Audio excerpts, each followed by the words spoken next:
Hi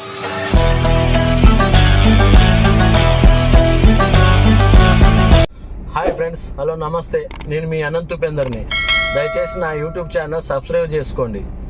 professional driver skills అదొక YouTube channel, Anant Upender cars YouTube channel ఒకటి. అంటే అనంత్ ఉపేందర్ కార్స్ యూట్యూబ్ ఛానల్లో నేను కార్లు కొనమ్ముతా కూడా. కొనమ్ముతుంటే అందులో కొత్త కొత్త బండ్లు ఏం కొంటున్నావు, ఏం అమ్ముతున్నావు, మీకు ఏమైనా కావాలన్నా కానీ నా నెంబర్ పెడతా. దాంట్లో నా నెంబర్కి ఫోన్ చేయండి. మీకు ఏ కార్ కావాలన్నా నేను చూసి పెడతా. డైరెక్ట్ కస్టమర్ల దగ్గరనే, మీడియేటర్లు డీలర్లు ఎవరు ఉండరు. డైరెక్ట్ కస్టమర్ల దగ్గరనే. నేను కూడా డైరెక్ట్ కస్టమర్ల దగ్గరనే బండి తీసుకుంటా. ఒక 10,000 20,000 చూసుకొని ఎమ్మటే మళ్ళీ వేరే కస్టమర్కి ఇచ్చేస్తా. డీలర్లకు ఇయ్యను, డీలర్ల దగ్గర కొన్ను. ఓకే ఫ్రెండ్స్, ఇప్పుడు డ్రైవింగ్, ఇది డ్రైవింగ్ గురించి చెప్తానికి మీకు యూట్యూబ్ ఛానల్ ఈ వీడియో చేస్తున్నా మీకు డ్రైవింగ్ గురించి చెప్పడానికి. ఒకటి ఏంటంటే, ఫస్ట్ స్టార్టింగ్ ఇప్పుడు బండి స్టార్ట్ అయ్యింది, సీట్ బెల్ట్ పెట్టుకున్నా, హ్యాండ్ బ్రేక్ డౌన్ చేసిన. ఓకే, హ్యాండ్ బ్రేక్ డౌన్ చేయాలి. ఫస్ట్ గేర్ వేసుకొని బండి లైట్ క్లచ్ వదులుకుంటూ ఎక్సిలేటర్ మీద కాలు పెట్టి లైట్ దొక్కుంటూ బండి మూవ్ అవుతుంటుంది. ఇప్పుడు మూవ్ అవుతుంది కదా బండి మూవ్ అవుతుంది. ఎమ్మటే కొద్దిగా 20 రాగానే సెకండ్ గేర్ వేసుకోవాలి. 20కి రాగానే సెకండ్ గేర్ వేసిన, 30కి రాగానే థర్డ్ గేర్ వేసుకోవాలి. 40 దాటంగానే ఫోర్త్ గేర్ వేసుకోవాలి. ఫోర్త్ గేర్ 40 నుంచి ఇక మళ్ళీ 60 దాటిన తర్వాత 6th గేర్ వేసుకోవాలి. 5th గేరు 60 దాటిన తర్వాత 5th గేరు. ఓకే, దీనికి 5th గేర్లే ఉంటాయి ఈ బండికి. మారుతి స్విఫ్ట్ కానీ, స్విఫ్ట్ డిజైర్ కానీ, ఎర్టికా కానీ, బ్రెజాక్ కానీ 5th గేర్లే ఉంటాయి. అంటే 1.3 ఇంజన్ల మటుకు ఉంటాయి అనమాట, 1.2 ఇంజన్ల మటుకి. ఓకే, ఇప్పుడు 60 దాటుతుంది కాబట్టి నేను 5th గేర్ వేస్తానా. ఓకే ఫ్రెండ్స్, ఇదంతా వన్ వేలో ఎట్లా అంటే, ఒకటి బండి డబల్ ఓవర్టేక్ చేయొద్దు. ఒక బండి ఓవర్టేక్ చేస్తున్నప్పుడు దాని వెనకబడి మనం ఓవర్టేక్ చేయొద్దు. ఎందుకంటే ఆడ తప్పించుకుంటాడు ముందోడు, ఎదురంగా వచ్చే పనులకు మనం తప్పించుకోలేము. అప్పుడు ఏమవుతుంది, డమాల్ అంటది, పెద్ద యాక్సిడెంట్, బాంబు వెళ్ళినట్టు.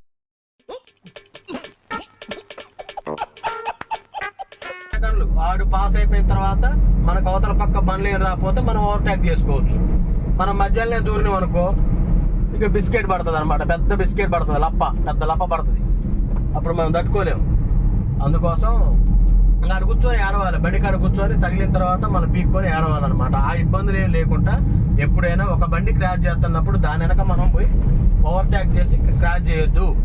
ఒకటి, మనం లెఫ్ట్ వెళ్తే లెఫ్ట్ సిగ్నల్ వేసుకోవాలి. ముందు కొంచెం దూరం ఉందనే బండి స్లో కావాలి, లెఫ్ట్ సిగ్నల్ వేసుకొని లెఫ్ట్ వెళ్ళిపోవాలి. అట్లా లెఫ్ట్ వెళ్ళిపోవాలి. రైట్ సిగ్నల్, మనం రైట్కి పోవాలనుకో, ఇప్పుడు అక్కడ ఎదురుగా కార్ ఆపడుతుంది, ఆ కార్ అంత దూరంలో పోతున్నప్పుడు ఈయనే స్లో కావాలి, రైట్ సిగ్నల్ వేసుకోవాలి. వెనక వచ్చేటోడు కూడా లెఫ్ట్ అటు వెళ్ళిపోతాడు, మనం ఇటు పాస్ వెళ్ళిపోవచ్చు. ఒక్కసారి దగ్గరికి రాగానే మనం ఎమ్మటే లెఫ్ట్ సిగ్నల్ గురించి పోతే వెనక బండ్లకు బ్రేకులు ఆగవు. మనకు ఆగినట్టు వాళ్ళకి ఆగితే ఆగవు బ్రేకులు. మనం జాగ్రత్తగా ఉండాలి.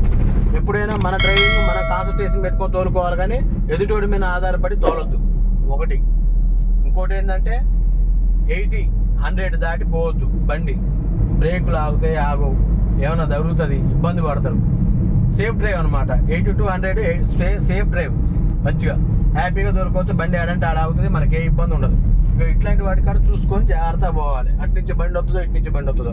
ఇప్పుడు 4 రోడ్లు ఉన్న కాడ మనం స్ట్రైట్గా పోతున్నప్పుడు స్లో చేసుకోవాలి అక్కడ. ఎందుకంటే సందులో నుంచి పిల్లలు బైక్లు వేసుకొని, ఎండాకాలం సెలవులు, చిన్న పిల్లగాళ్ళు బండ్లు తోలుతుంటారు, సప్పులు ఊరుకోతారు. అందులో ఒకటి గేదెలు కూడా ఇప్పుడు ఎండాకాలం వదిలేస్తారు. అవి రోడ్ల మీదకి, నైట్ టైంలో రోడ్ల మీదకి ఎక్కితే మనకు ఆపడపోతే ఏమవుతుంది, యాక్సిడెంట్ అవుతుంది. అవునా కాదా? అందుకోసం ఇంకా కొత్త విషయాలు మీకు ఇంకా చాలా చెప్తా ఉంటా నేను. నా యూట్యూబ్ ఛానల్ సబ్స్క్రైబ్ చేసుకోండి దయచేసి, ప్లీజ్. నన్ను కొంచెం కోఆపరేషన్ చేయండి. నన్ను కొంచెం నా యూట్యూబ్ ఛానల్ లైకులు, సబ్స్క్రైబ్లు, గంట గుర్తుంటుంది, గంట కొట్టండి. గంట కొడితేనే ఉపేందర్ పలుకుతాడు.